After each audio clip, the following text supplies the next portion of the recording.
You're listening to the micro version of the Savage Lovecast. www.savagelovecast.com. If you're stuck in a relationship quandary, or if you're looking for sexual harmony, well, there's nothing you can't ask on the Savage Lovecast. Welcome to the Savage Lovecast. I am not Dan Savage. I am Ana Marie Cox. I am the senior political correspondent for MTV News. I've been covering politics for over 20 years. I usually don't say that very much. I don't even like to think about it because in my heart, I'm not that old. Certainly not old enough to have been doing anything for 20 years. But I've been saying that a lot lately, and I've been thinking it a lot lately because I felt the need to impress upon others and on myself just how different this election is. Being a journalist means being a student of crowds. And as a journalist, I haven't just covered politics. I've covered other kinds of crowds as well. I've been at festivals and concerts. I've been at protests as both a protester and as a journalist. I've been in near riots and I've been in mosh pits. I've been at Hillary Clinton rallies and Obama rallies and Bernie Sanders rallies. And now I've been to a Trump rally. And it is unlike any of those other things. It terrified me. And I know that's not news. I know liberal journalist goes to Trump rally and is terrified has been written over and over and over again by writers who are better than I am. So even when I left the rally, I didn't think I'd uncovered any news. It was in Green Bay. It was a couple weeks ago. And as Trump rallies go, it was actually pretty standard. It was not extraordinary. He did not call for an assassination. He did not say that Hillary Clinton could only win if in certain parts of the state there was cheating. He didn't ask for sheriffs and police to be present at polling stations. He didn't warn the crowd that no one knows where the refugees are, so keep an eye out, people. He just kept to, his standard bigotry and incitement to violence. Nothing happened at that Trump rally that hasn't been reported on before. But I was still unprepared for it. I was unprepared for just how gleeful and lusty the chants of lock her up were. I was unprepared for the way that sort of casual racism about refugees and immigrants bled into people also complaining to me about faggots and queers. I was unprepared for the man who told me that he lost his wife because of NAFTA. And I was even unprepared for this one moment that happens in every Trump rally that you've ever read about or that I've seen on TV, which is when he goes into his shtick about the media being biased and rigged and how they don't do their jobs and they're jerks or whatever. And what happens is everyone then in the crowd turns around and starts, booing the press at the risers in the back of the room.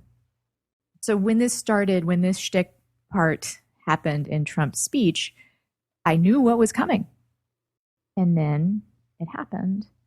And I wasn't prepared for what it feels like when 3,000 people turn and start yelling at you. There's only about 30 or 40 press people there at any given time. And 3,000 isn't just a lot more than 30. In that moment, it feels infinitely more powerful than 30.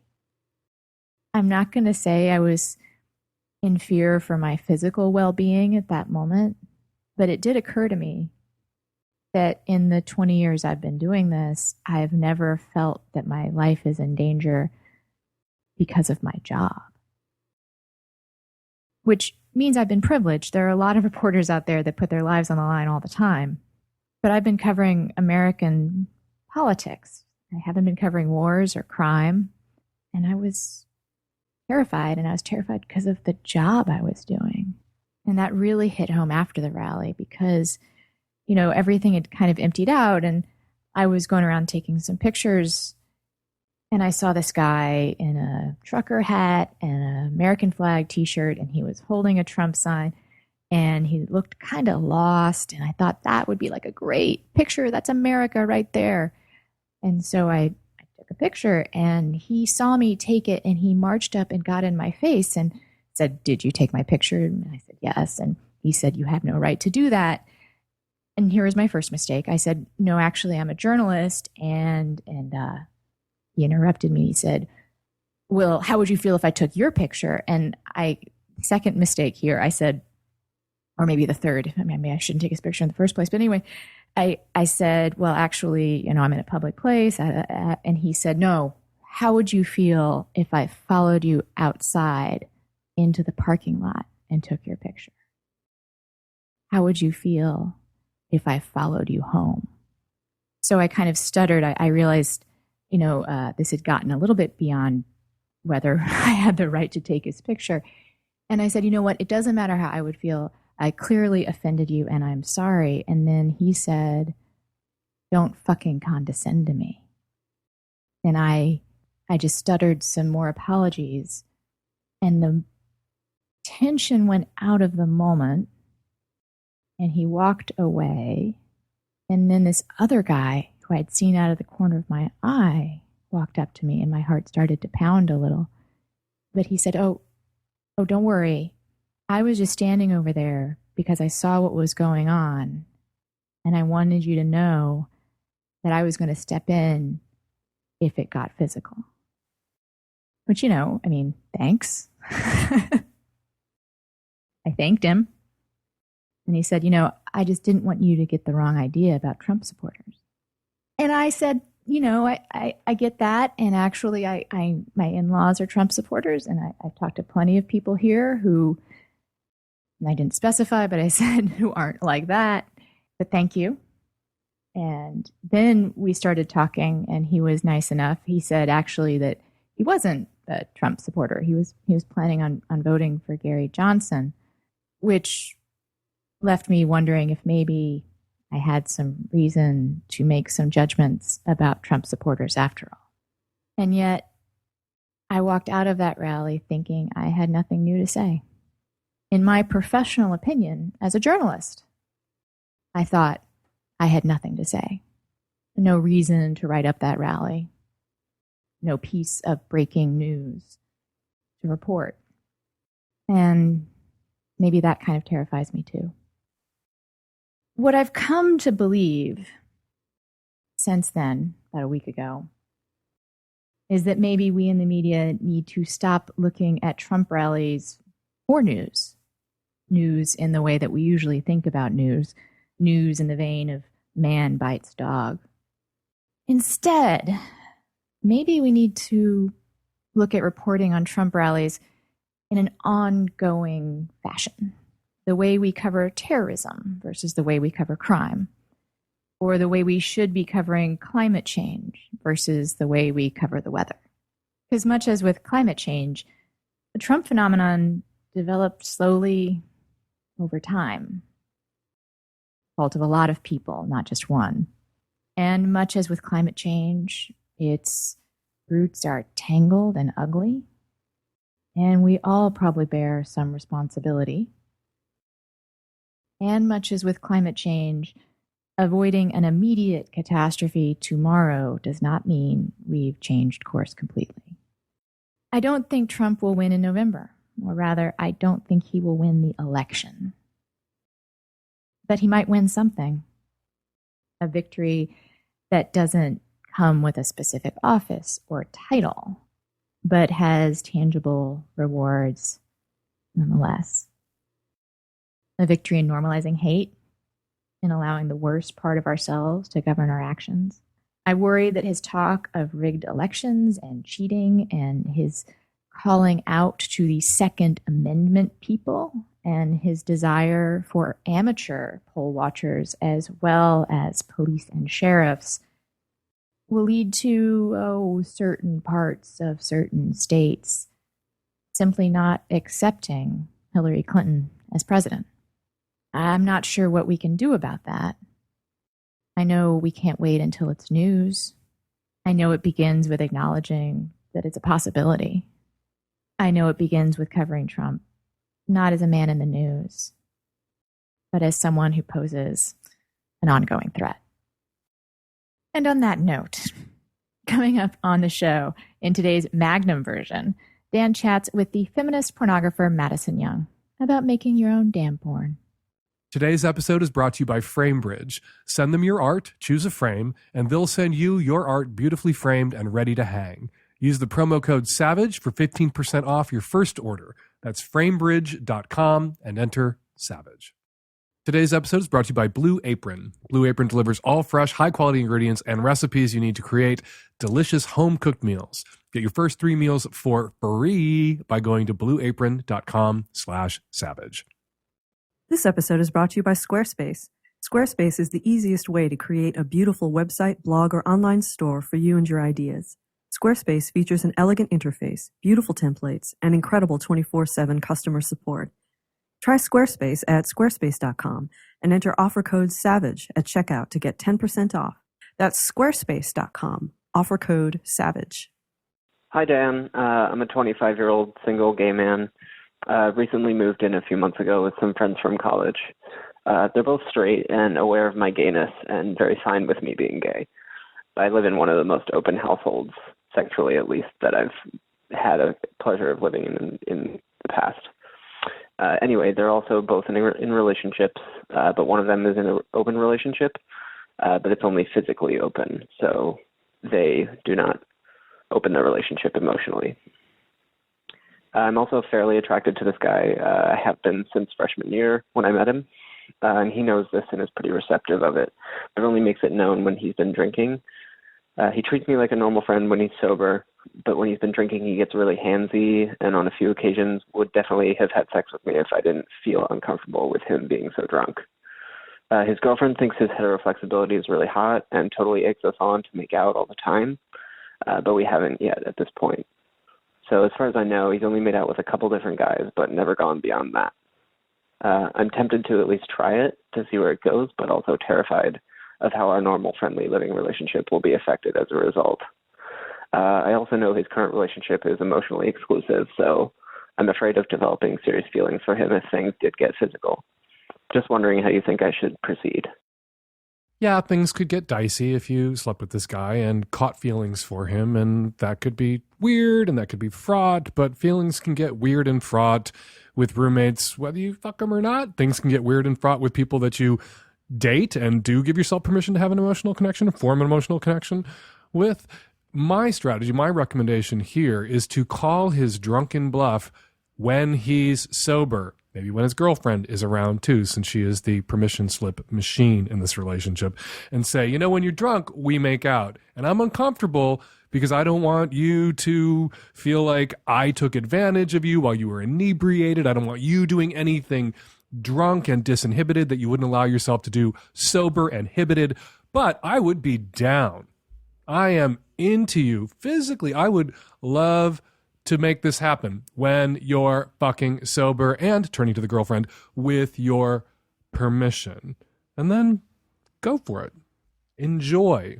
Hot, sexy, heteroflexible roommates are there to be enjoyed.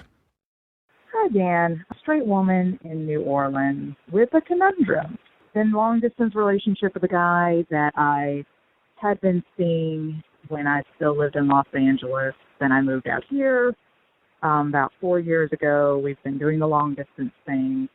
And I Googled him. I, thought I did my due diligence. But apparently not good enough because I just downloaded an app and did some more snooping when I found a woman's name listed under the same address as his. And long story short, he is either married or a long-term partner with a kid, preteen kid. No mention of this. We've been talking about finally moving in together. And we have a trip planned to, hilariously enough, Seattle in a couple of weeks. And I'm kind of perplexed as to what to do. Do I just bail on him? Do I call him, whatever, put him on blast and say, what the fuck, motherfucker, you fucking liar?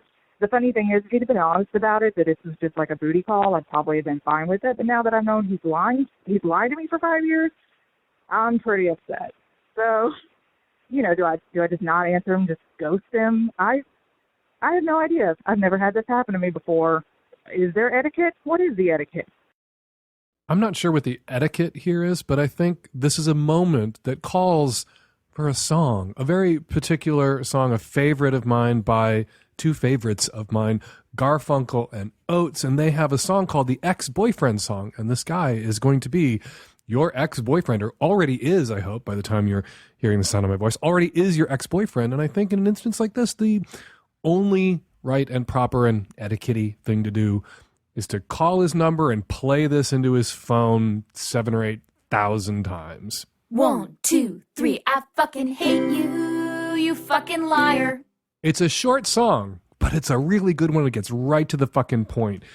I think I speak for everyone when I say we're curious what this app is that you use to find out that your boyfriend of 4 years, long-distance boyfriend, has a wife and a child in another city. Secret second family.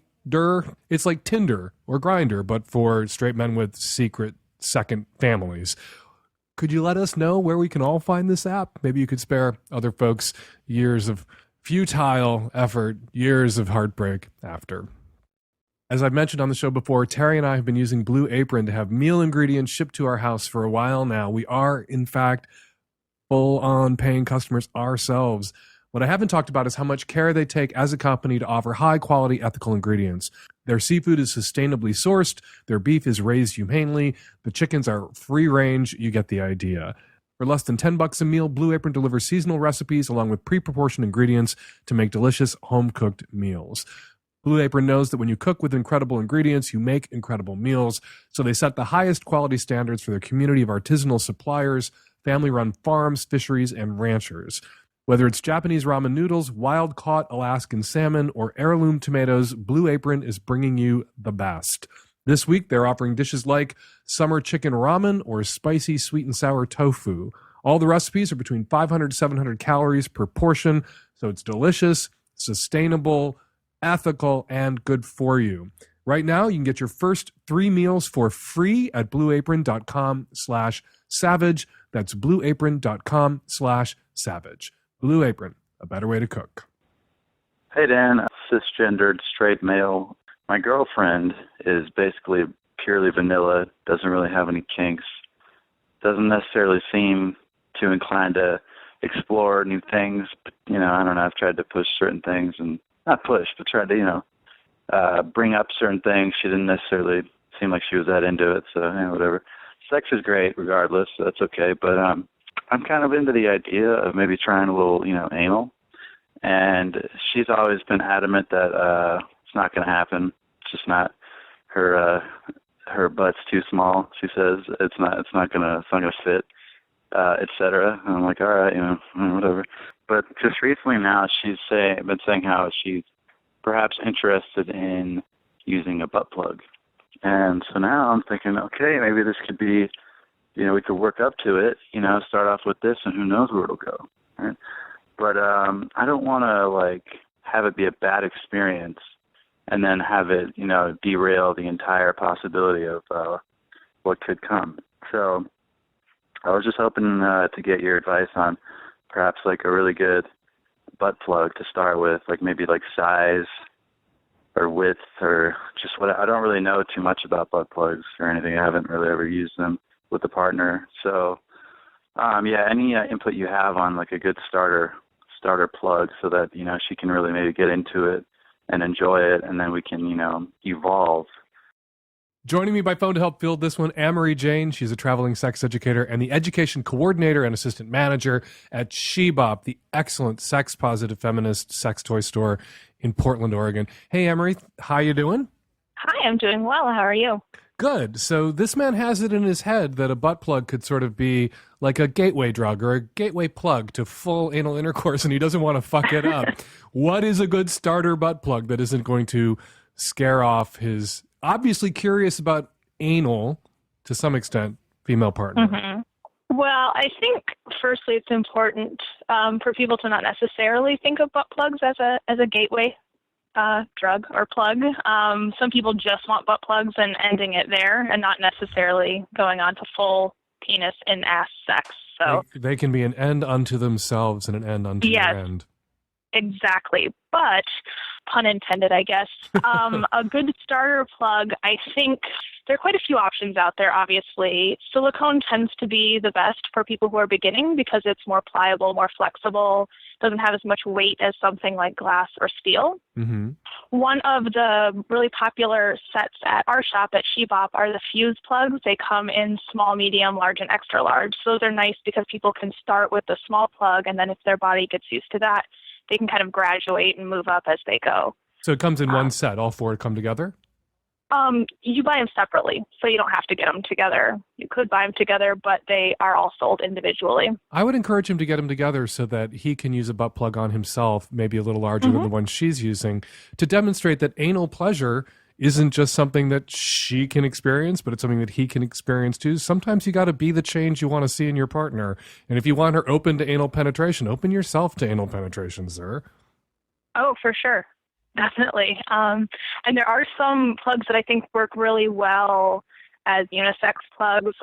The Booty by Fun Factory is a really nice one. It's a little thick for some people who are beginners, but if they've used fingers, it should be fine with a good amount of lube. But what I like about that one is that it's really nice and curved. So it stays in well, can be worn during sex. You can walk around, playing Pokemon Go or whatever, wearing your butt plug. But it's also really good for prostate stimulation as well because it does have that curve that can push into the prostate. So it could be good for both partners in this situation. They could get matching ones in different colors. And all the toys we're talking about are available at Shebop's 2 brick and mortar locations in Portland, but also at Shebop's website, sheboptheshop.com. Any other recommendations in the beginner butt plug arena? Well, steel is really nice. Some people are a bit intimidated by steel because it's heavy. It doesn't let you forget that it's there, but some people like it for that reason. You can use it with any kind of lubricant, and because of the way the Enjoy pleasure plugs are tapered, they tend to insert real easily. So some people do like the Enjoy pleasure plugs, and those are also in small, medium, large, and then an advanced size called the 2.0. So someone might want to start with the small for that too if they're not too intimidated by the steel. And if you're at all concerned about porousness, which is a concern with some plugs, a stainless steel plug or a glass plug or a sterilizable one like a silicone plug are your best bets. But you can throw a stainless steel plug into the dishwasher and really get it clean if you're concerned. Mm-hmm. Yeah, you can do that with medical grade silicone plugs as well, and with most glass plugs too, as long as they're not art glass. So yeah, they're really easy to clean. The main thing that people need to know is that if something's going in your butt, it's got to have a base. I'm sure you tell them this all the time, but it's got to have a flared base so it doesn't get stuck. Exactly. Think of, imagine a dude.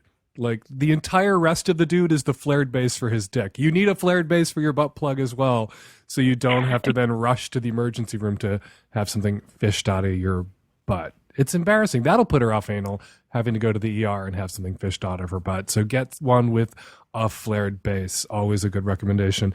Ana Marie Jane, thank you for jumping on the phone. It was a real pleasure to talk with you. And again, it's sheboptheshop.com where you can find all the toys we talked about. Thanks, Ana Marie. Thank you. Have a good day. You too. Remember when cameras weren't part of your phone? The way we take pictures has changed, but the way we frame them hasn't until now. Framebridge.com is the new easy way to frame the things you love. From the treasure trove of photos on your phone to posters and artwork, Framebridge makes it easy and affordable. Just go to framebridge.com and pick out the frame you want or let their designers help you choose. You can even preview your item in any frame style. They'll send you a prepaid package to ship your item safely, or you can simply upload a picture on the Framebridge site or app. You can even upload a picture directly from Instagram. The expert team at Framebridge will custom frame your item in days, not weeks or months, and deliver your finished piece directly to your door, ready to hang. Framebridge offers a happiness guarantee. Their team gives each item personal care and attention because meeting your expectations is as important as meeting their own. Instead of the hundreds you'd pay at a framing store, their prices start at $39 and all shipping is free. And right now, if you go to framebridge.com and use promo code SAVAGE, you'll save an additional 15% off your first order. Just go to framebridge.com, promo code SAVAGE. Hey, Dan. I'm a 23-year-old bi male. My question is, how did you deal with the negative emotions of growing up LGBT in a conservative Christian environment? I've dealt with it a bit on my own, and I am out and proud to everybody that I know. But even within myself, I'm still experiencing these roadblocks. I have a guy coming over a little bit later this week, and I'm really wanting to be able to be intimate with him, and I don't know whether or not I can. Is there any advice that you can give me or any words that you can say that can help me to better parse this part of my experience?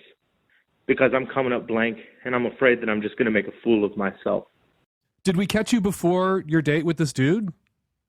No, it just didn't work out. Oh, so he came over and it didn't happen? Or he just didn't come over? He just didn't come over. We're talking about it. So what's the problem? You say you have a roadblock, but I couldn't quite get a handle on what you mean by that. Just you panic in the moment when it's dude on dude action? Or I don't even know. I'm a virgin on all counts. I'm neither sexually active nor passive. So So you're just inexperienced and nervous. Yeah, and you got the religion coming in, and well, straight people struggle with that too. That religion puts a bigger zap on our queer heads than it does on their darling little straight heads. But there are also people out there. I get calls all the time from people who have inhibitions, even people who saved it until marriage and got married, and now it's okay with Jesus if they fuck, and they're still having a hard time getting going because of the shame, because of the fear, because of the importance that they've attached to this thing that is, in the grand scheme of things, relatively mundane, but totally pleasurable and the subject of this entire program every week. Right? Yeah, totally. So it might help you to relax into your fear and your insecurity if you just look around and go, everyone else shares this struggle to some degree, not just me. Okay. Oh, that's great. Yeah. Now, how can we game out a date for you, a scenario situation where you feel comfortable and empowered in the moment and not paralyzed by fear or shame? What do you need? I just need words. I mean, it may seem counterintuitive, it may seem cliche, but I just need to hear it. I got words. I got lots of words. I got nothing but words.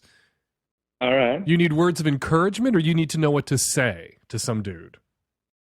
Well, just encouragement, kind of moving beyond this whole stifling of myself, because I'm barely, in the grand scheme of things, learning to accept myself and come out. I'm out to everybody I know. That's great. You're so far ahead. There's so many people who are sexually active and not out, and that's the block, and that's the thing that's tormenting them, is that they're living a lie, living a double life. They're not being authentic, their authentic selves, to use an Oprah-ism, in the faces of their friends and family. And they wonder, if they really knew me, would they still like me? And you are really known. Yeah. But inexperienced. And is it just a religion thing? Like, you're worried Jesus is going to barf if you put a dick in your mouth? A little bit. But more on, it's just my own negative self-perception that comes from religion, and it feeds into that. And really, really bad self-esteem. It helps if you can back way the fuck up and tell yourself that sex is 500 million years old. Yeah. Sexual reproduction, 500 million years old, 500 million years old. And it predates our existences. It predates the humans inventing any crazy fucking religion that popped to their minds. It predates everything. Sex made us and it'll unmake us. And if you look at human culture, human society, if you look at primates, you will see that sex does something for us that's not just about reproduction, and it's not just about Jesus. Sex plays a role in our lives around intimacy, release, comfort. It creates social bonds. And it's primarily, for humans, about pleasure, not about reproduction. If it was about reproduction, we would go into heat like cats and deer and have sex only when, or like moose, we would have sex only when the female, and only with the female, was ovulating, and only then to make a new moose or make a new cat or a new litter of cats. But we have hidden menses. We are always ready to go. People are still horny and interested in sex, wired to be horny and interested in sex, even with same-sex partners, even when they're no longer fertile, even when they're desperately they're fertile as hell, but they're desperately trying to avoid pregnancy. People are still going to want to do this thing. So what is this thing for? This thing is for pleasure. This thing is for connection. This thing is for intimacy. It's also for making babies every once in a fucking while, once in a great moon. Rick Santorum and Karen Santorum have 7 children. Presumably they had sex more than 7 times. That's not what I want to think about. Sorry to bring that up. Sorry to invoke that mental image, but I don't think I'm going to have sex for a long time now, Dan. They're my go-to Catholic example when it comes to this. Sex is for procreation. No, sex is for intimacy and connection. And every once in a great fucking while, it's for shitting out a baby. Yeah. So it can play the role in your life with your partners or partner that it plays in so many other people's lives. Its primary role in the lives of Homo sapiens. Pleasure, intimacy, connection, asterisk, period, asterisk, occasionally for making a baby too. Yeah. And it might help you in the moment. You know, that's just like the grand theory in practice. But in the moment with some dude coming over, or if you meet some woman you want to get with, just to be honest about where you are. You're inexperienced, You're a virgin, you're a little nervous. It's more awkward to pretend you aren't those things for fear of them perceiving those things to be true than just to put that awkwardness on the table, just to acknowledge it. Like, I have no experience. This is going to be new for me. Some people will be turned off by that and run. You don't want to end up in bed with those people anyway. It's going to be a bad experience for you. Some people will be intrigued. Some people will be honored that they get to be your first or one of your firsts. Yeah. So just be honest. Put it out there. Don't try to hide where you're at and who you are from the people that you want to get with. Be completely forthcoming without TMIing all over them. Yeah, that'll probably be, I don't know if that'll be an issue or not. I haven't been in the situation. Be sexy about it. Like, hey, let's hang out. Let's hook up. Let's get together. And then when you do, when you see them, be like, just going to toss this out there. I'm really inexperienced. I'm really excited that you're here. But if I seem a little cultish or nervous, that's why. And you will be surprised. You will be surprised by saying that out loud. So much of your anxiety and awkwardness will dissipate, because so much of our anxiety and awkwardness in a situation like that is this overarching, usually subconscious fear that we will be perceived to be awkward or anxious.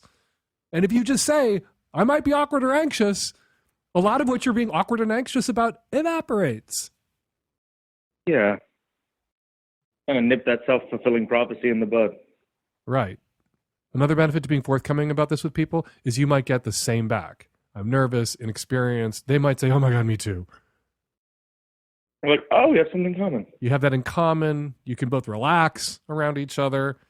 And it'll also help. One last bit of advice where I go, masturbation is sex. You can masturbate together. You can roll around. You don't have to go for the brass ring or the ass ring. You don't have to go straight to butt fucking the first time you get with a dude. Mutual masturbation, oral, rolling around. Be Boy Scouts together the first time. And then work up to varsity level intercourse, whether you're with a woman or a man. Take it slow, baby steps, and enjoy the exploration. Enjoy exploring. Well, thanks, Dan. You're You've really helped just face some of my concerns. Good luck, dude. This episode is brought to you by Squarespace. They make it simple and intuitive to create your website, blog, or online store. You can add and arrange your content and features with the click of a mouse, and they make adding a domain to your site simple. If you sign up for a year, you'll receive a custom domain for free. And if you plan to create a website for your business, Squarespace has all the tools you need to get it up and running quickly. Start your free trial today at squarespace.com and enter offer code SAVAGE to get 10% off your first purchase. Hi, Dan. Straight white guy on the West Coast with a question about pegging. So I've experimented with butt play on my own and have enjoyed it, but I think part of what I really want to actually get out of that sort of thing is not being in control necessarily of the penetration. And I'm married to a woman, obviously. I'm incredibly straight, have no interest in actually having a real dick in my ass. But I can't even imagine asking my wife to do this for me. So I guess maybe what I'm asking for is how to approach my straight, fairly vanilla, pretty sort of fragile wife with the prospect of strapping on something and putting it up my ass. You just have to ask. You have to risk asking. There's no half asking this. There's no 50% strap on a dildo and 50% fuck my ass. You're either all in or you ain't. You're either asking or you're not. There is a way to approach this indirectly. If you guys haven't watched all 3 or 4 seasons now of Broad City on Comedy Central, you should start watching Broad City on Comedy Central because it is amazing and it is hilarious. And episode 4 of season 2 features a pegging. A straight guy, without any hesitation or shame, just tosses it out there that this is something that he enjoys.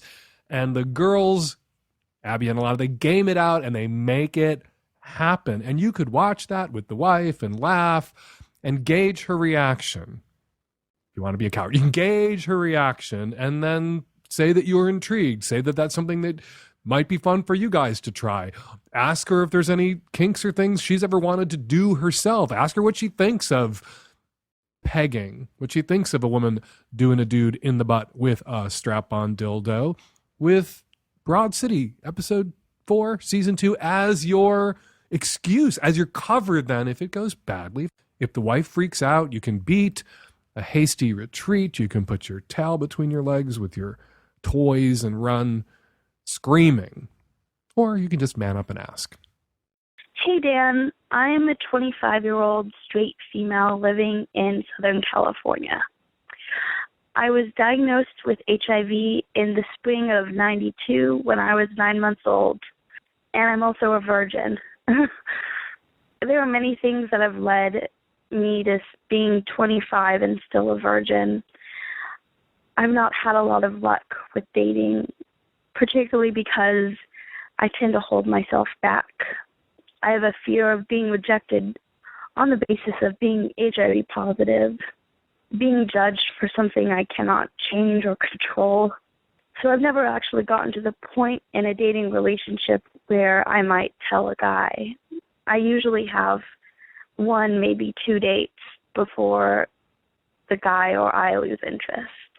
Lately, I've been feeling very lonely and very horny, and I don't know how to jump into the dating pool successfully. I'd also like to get over my irrational fear of rejection. I would really appreciate any advice you might have for my crazy predicament. There are online dating websites for people who have HIV. Pause Magazine has a personals website, and there are straight people there. And there's Positive Singles, which I found just by Googling dating with HIV or other sexually transmitted infections. So you have places that you can go, at least to get your feet wet, where the ground is level and everybody's in the same boat, where you can be open in your ad about being HIV positive, talk to other people who may also have HIV or other people who don't regard HIV as necessarily, particularly at this time and in this day, as a deal breaker or a reason not to be or get with someone. I got to say, though, that your fear of being rejected has led you to reject yourself at every turn because you fear someone rejecting you for being HIV positive. This thing you have no control over. You reject every guy out of hand. You reject them before they can reject you. You don't know if in that pile of guys that you've rejected, because your anxiety gets the better of you after 1 or 2 dates, you don't know if there was a guy in that pile who knew enough about HIV not to freak out, who knew enough about HIV to know that if you're in treatment and there's no such thing as a 25-year survivor who is not successfully treating themselves, that you have a 0 viral load, that you are effectively uninfectious, you couldn't infect them, that it is much more difficult for the virus to pass from the woman to the man than the man to the woman, so that they have that added layer of protection. Toss in a condom and some common sense, an even greater degree of protection. It really, for a smart guy, for a guy who isn't ignorant about HIV, for a guy who might be ignorant about HIV but likes you enough to go and learn about HIV, this should really be a non-issue. But you're going to have to, like somebody coming out of the closet who's gay, you're going to have to reach a point where the place you are now is less pleasant, is scarier to stay there than the rejection you may encounter coming out of that place. That the loneliness and deprivation that you're experiencing now, that you are partly the author of, is creating more misery for you than the misery of facing rejection from some dude that you're dating who can't handle it. You got to get through those rejections from the dudes who can't handle it to find the dudes in that pile of guys you're dating who can handle it. But if you're rejecting them all out of hand for fear that they might reject you, you have bank shot rejected yourself. Stop doing that. Trust the people that you're dating to be open with them. Don't fear being known to be HIV positive. That's part of it too. You can't tell people that you've been on 1 and 2 dates with that you're HIV positive if you're terrified of other people perhaps potentially finding that out. So work through that. Love and accept yourself. Join a support group for people with HIV, for online or not online. Find other people who were infected early in life as you were, who may have some experience that they can share with you about how to manage dating and disclosing this fact about yourself. But stop rejecting yourself for fear of being rejected by others. Stop doing the dirty work of meeting out these rejections for these guys who might not reject you. Some of them will. Absolutely. Some of them will reject you. But some of everybody is going to reject some of everybody for whatever reason. It will be particularly painful, I know, for you to be rejected on these grounds because you've struggled with this all your life. And I'm sure it feels so unfair that this burden was laid on you the way that it was. Everybody who's HIV positive, that is a burden laid on everyone unfairly through some trick of the cosmos or trick of fate. But love and accept yourself, be out, feel empowered, and you will find the guys who aren't paralyzed by fear or who are attracted to you enough to surmount that fear, to overcome that fear, so that they can be with you and be intimate with you. And to be 25 and HIV positive in 2016 with the drug cocktails that keep you healthy and alive and your viral load undetectable, and PrEP, that if you do end up in a long-term relationship, PrEP that will effectively protect your partner from HIV infection. No better time to be an HIV positive person in the West with access to these drugs, with access to doctors, than right now. Get out there and live. Hi, Dan. Here's the deal. I have a 12-year-old daughter, and she started middle school last year. And as you can imagine, it's the age where a lot of questions about sex start coming up. I've tried to answer questions about the basics as honest as I can. I love your podcast. I'm trying to be open and honest and whatever. But if you can imagine, I'm sure at the middle school she's hearing all kinds of stuff beyond the basics. And she has a lot of questions, and I can tell she has more. And she doesn't know how to ask. And what I really wish I could do is just have her listen to your podcast with me. But I wonder, is 12 too young? So but I love the way you approach things. It's such a, healthy and open way to think about sex and sexuality. So I wanted to ask you, as a dad, do you think 12 is too young to listen to your podcast? I do think 12 is too young. And I say that despite having met people who are 17, 18, 19 years old who have told me they started listening to the podcast when they were 12 or 13 years old, and they don't seem to have been harmed by it. But maybe the Savage Lovecast is the sort of thing that you should allow your daughter to discover on her own out there on the internet rather than pointing her toward. At that age, I think, and I've heard from people who have kids who are 15 or 16 who've pointed them at the podcast, and I think that's good. I think we churn through a lot of good and very helpful information here on the Savage Lovecast. But I think 12 might be just a little too young. And I say that knowing that your daughter has probably already been exposed to internet pornography, and some of what we talk about on here is a good corrective for that kind of early exposure and the distortions it can create. But, and maybe it's just because I'm so old, and maybe it's just because I am a parent of someone who was very recently 12. I do think 12 is just a little young. kick that can down the road a couple of years, Mom. That would be my advice. Hi, Dan. I was calling in response to the young lady whose mother died from episode 511. I lost my mom when I was very young, and I've had, about 28 years to process it. And there are still days when, like you said, it catches me the right place, the right time, and tears will start coming, and it's rather inconvenient. But in regards to her challenge with friends not being open for discussion, there's different types of friends. There's good time friends. There's outdoor activity friends. There's sit and read book friends. There's philosophical friends. And then there's some friends that you can talk about that kind of thing with. And it's not for everyone. I've found that unless someone has experienced a close loss on their own, they just can't quite empathize. And so you expressing your sorrow or being upset 3 and 4 years later to them doesn't make sense because they've never been upset about anything for 3 or 4 or 10 or 15 years.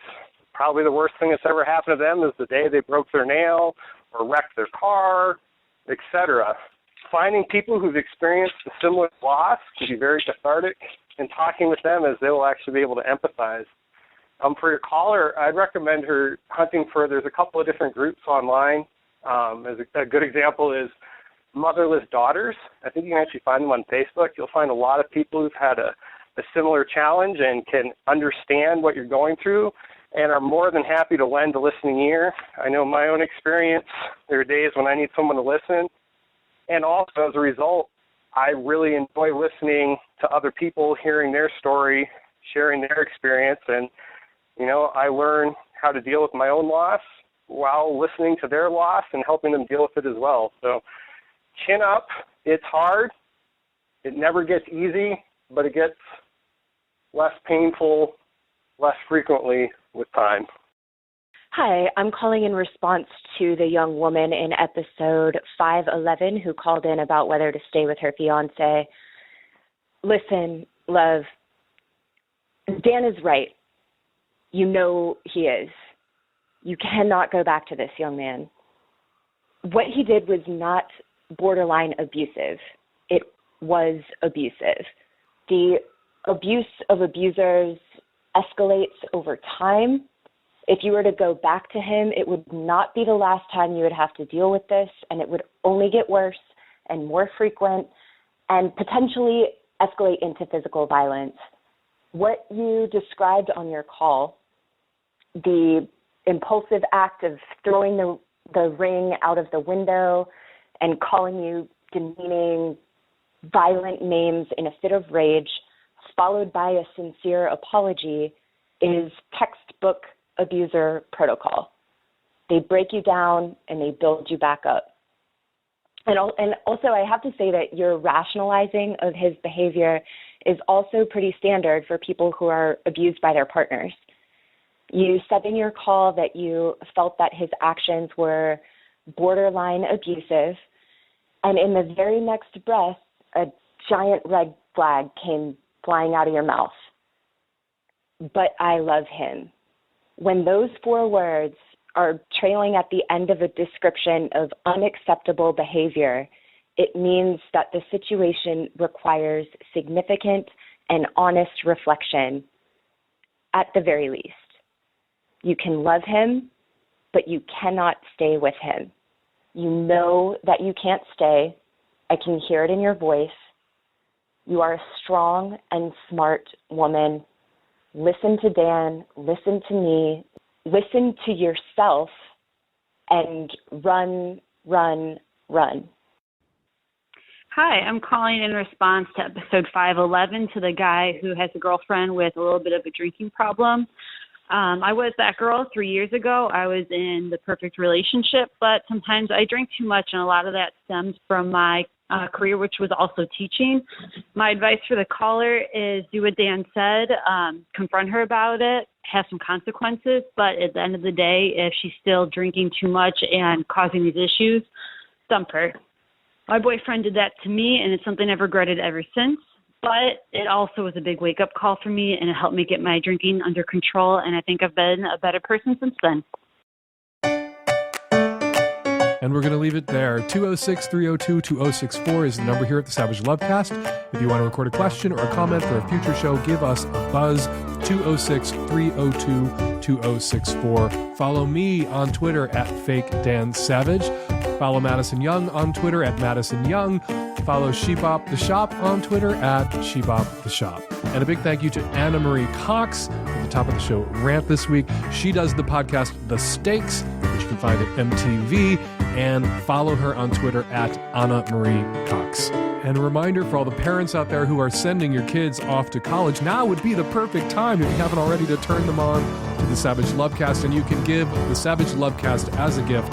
Just go to savagelovecast.com and click on the box that says gift and send your kid to school a Lovecast in their pocket. The Savage Lovecast is produced every week by Nancy Hartunian and me and the tech-savvy at-risk youth and Nancy. We will all be back at you next week with another installment of the Savage Lovecast.